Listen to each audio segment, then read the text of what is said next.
A day in my life was a full-time mom and a mom of twins. For today's video mga day, gagawa nga tayo ng project ng aking anak. Ito ay ang instrument or musical instrument.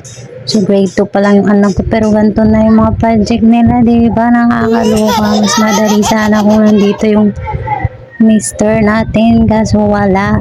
So tayo na lang yung gagawin nito. So nasimulan ko na pala ito mga katins, hindi ko na siya na video. So ayan, nilalagyan ko na siya ng string. So madali lang pala gawin to. Ang kaso nga lang is carton yung or yung cardboard is malambot. So medyo na ano siya dyan, na deform. So dati po is nagtatrabaho ako sa isang factory. So ganyan yung ginagawa namin is tagalagay ng or taga-ayos ng string sa gitara. So mga laruan yun guys. Nag-aayos kami. So ayan, nilagay ko na nga yung string dyan. So mayroon siyang higpitan kasi nga nagkulang yung aking string. So ayan na guys.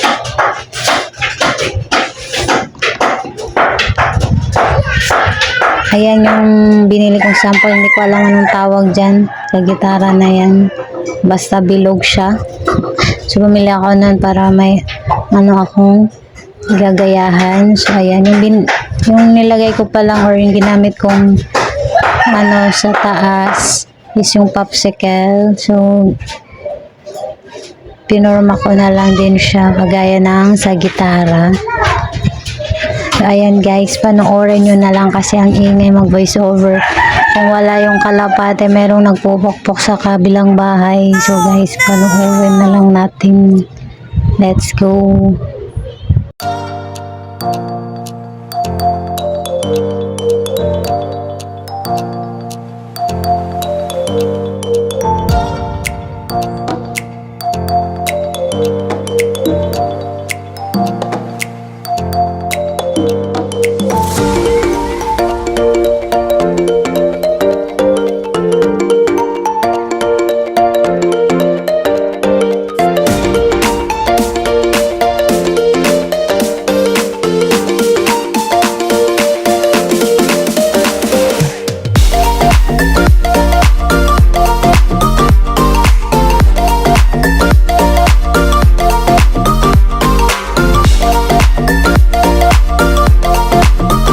Thank you for watching.